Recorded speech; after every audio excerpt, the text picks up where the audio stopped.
አታውቂም አንቺ ታውቂያለሽ አንተ የዛሬ 8 ዓመት 6 ወር 8 ወር ያለፈ የሰርግ ቪዲዮ ውስጥ ምን አለ እሷም ለተንኮል ነው የሰረችው ለተንኮል አይደለም ለሱመያ አዝና እንዳምስት ሰላም ዞሮ ለራሷ እያዘነች ነው ለራሷ ማታውቂው ነገር አለ በቃ አንድ ቀን ሚስጥሩ ሊወጣ ይችላል ምትወቅ ታይ ሚስጥራችሁ እናንተ ሚስጥራችሁ ከሆነ ለሽኔን እዚህ ውስጥ ከተታ ሀዋን እንግዲህ ረቶጀት እቹዳ ሰይዶ ረቴ ኦሶ ኢኒ ሂምቤኪን ያዋን ተቆጥቆ ሲጋፈደቴኔ manatti waamtee kaameraa dhoksitee wantoota baay'ee irraa guuranii turte jechuudha. Akkuma beekamu innis akkuma dhageenyetti bakka Sumayyaan itti galtu kennaa wayin asiisiif erge jedheenitii akkasittiin namni akka ishii dhageessu godhiitii haala sanaan immoo namni ishee bira deemu ani takattaleetiin deema haala sanaan akkan ishee argadhu naaf taasisi. jedhee raawwateetti dubbataati ture jechuudha. Hawaan immoo kaameraa dhoksiteeti otoo inni hin beekin isheen irraa waraabaa turte.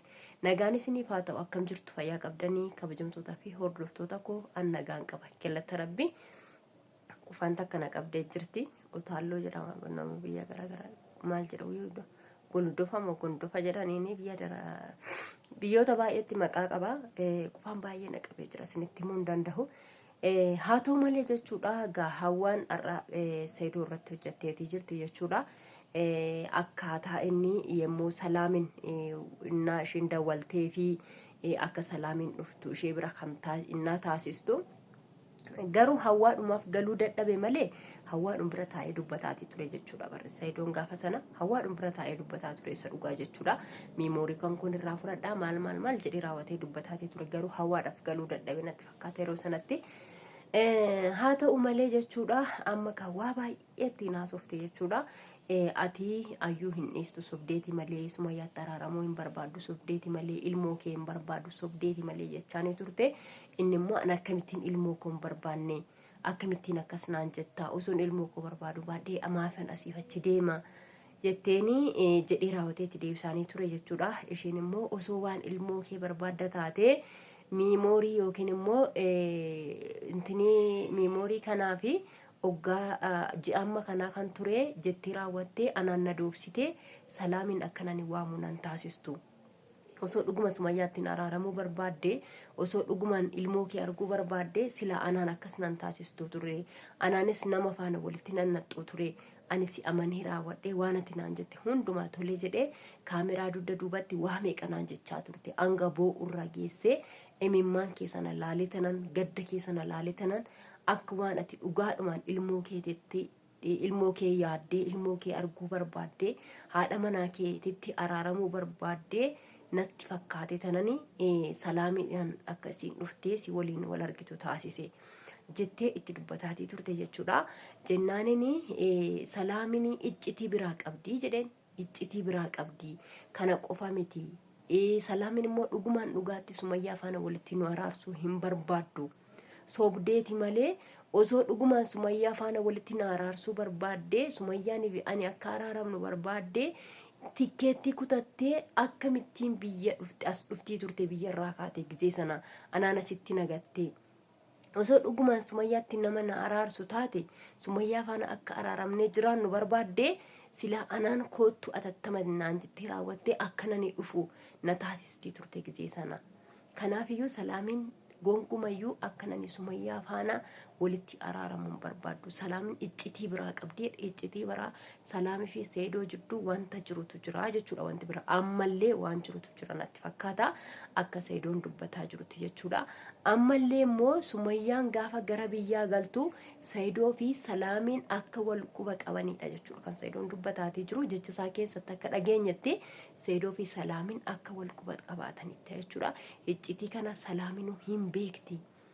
Yemmuu ishiin gara biyyaa galtu yemmuu ishiin rakkattetti rakkoo ishii sanarratti waan fiigdee dhuftee daa'ima sanaaf jettee raawwattee qaqqabduu natti fakkaate. Isheen jennaanini rakkoo ishee irratti immoo qaqqabeef hin jira jedheen.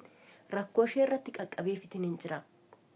Ani hin argine ennaa kam qaqqabdee haala kamiin kanatti qaqqabdee hin argine jettee isamma salaamin iccitii kana salaamitu beekaa jedheen. Kana hunda keessattuu salaamin garanattis garasittis iccitii qabattee akka jirtu quba qabaadha. Garuu immoo Saidoo fi Sumayyaan akka isaan walitti hin araaramne daangaa gochaa kan jiru salaamii akka ta'e ifumaan ifatti mul'ataatii jira jechuudha. Haasaa Sayidooti irratti akka dhageenyutti akka isee ta'u mul'ataatii jira jechuudha. So wantichi isaa baay'ee sodaachisaadha. Isuma dhugaa dubbachuu fi innaa ayyuun waa'ee ayyuuti irratti gadi jabeessitee dubbatteetiitti jechuudha. Hawaanii baay'ee tokko dubbatteetiitti hin sobda malee ati ayyuu faana gargar hin baatu. Ayyuudhaan dhiistee Sumayyaatti hin araaramtu hin sobda maleedha. Amma soonanii bakka Sumayyaan jirtu sitti himee yookiin ijoollee irraa fuutee ishee mana ona keessatti ishee boochisuudhaafi. Yookiin immoo yoo isheedhuma kanaa fuutee ayyuu wajjiniin naannoo tokko yookiin lafa tokko jiraachisuudhaafi ishee rakkisuudhaafi malee isheedhaaf waa tokko gochuufi miti. Akkuma anaan har'a na doobsitee raawwattee akkanani Salaam irratti bilbilee Salaamiin si bira dhuftu ani taasise kana Sumayyaas immoo akkasittiin na doobsitee bakka isheen jirtu gaafa nani sitti himee akkasittiin miidhama ishee irratti geessisuudhaaf deemta. Ati rakkoo cimaa qabdaa ayyuun waan ta'e sitti goosistee jirti. Sheekii bira dhaquu qabdaa abdii faanaa sheekii bira si geessinaa quraana sittaa qara'uu jetteen indide jechuudha. Sidiidooni ani fayyaan qabaa wanti nani ta'e tokkoyyuu hin jiru fayyaa nagaa kooti wanti sheekii bira deemuus hin jiru jedhee indide jechuudha. Gaafa inni utaalee ka'u lakki taa'etti raawwattee deebistee ammas teessee haasofsiiste jechuudha. Waa baay'ee waliin haasofte wanti isheen naazeen tokko kaa hin jiru jechuudha. Gadi qabdeetuma haasofsiiste torbee tokkoof sheekiin sittaa qara'uu deemuu qabda sheeka bira jennaani hin deemu jedheenii jira jechuudha. Yookiin sheekiin asaa dhufu dheeni sheekiin as dhufuun qabu atumti sheekii bira deemuu qabda jennaan.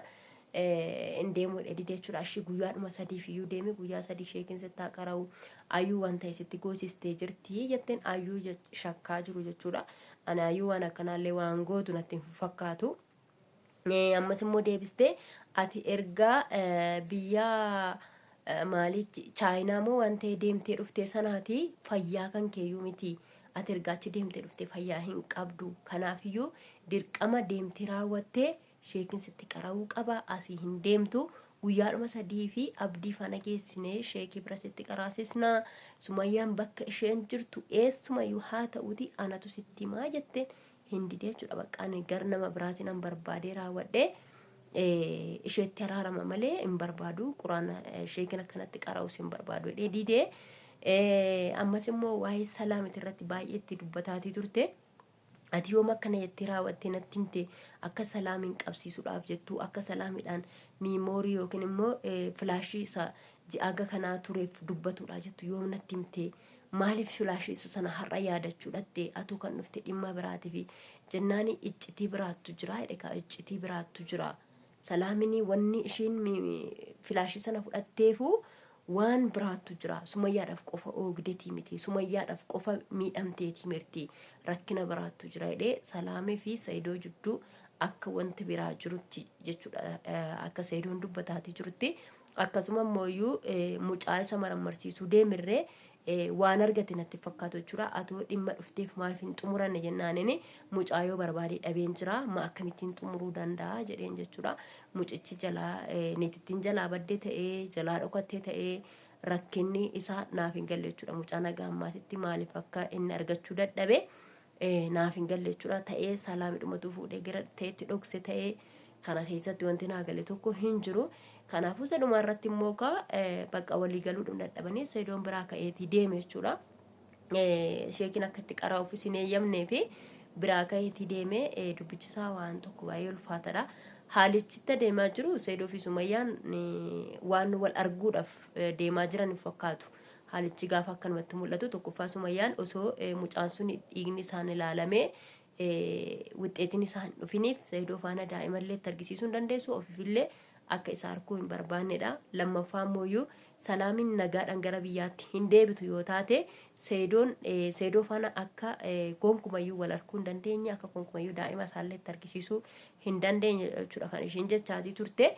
So kanaafiyyuu egaa furmaanni hin jiru jidduu kana keessatti furmaanni jiru tokkummaa inni Salaamiinis nagaadhaan gara biyyaatti deebite mucaanis immoo argame raawwate hanga dhiigni marammaramee wixxeetii isaa sana arkitutti Sumayyaa waan dhiifama gootu fidhamiti. Waan ulfaatudha jechuudha wanti isaayee rabbi nagaa isaaniif haa buusu dubbichi dubbii ulfaatatti deemaa jira.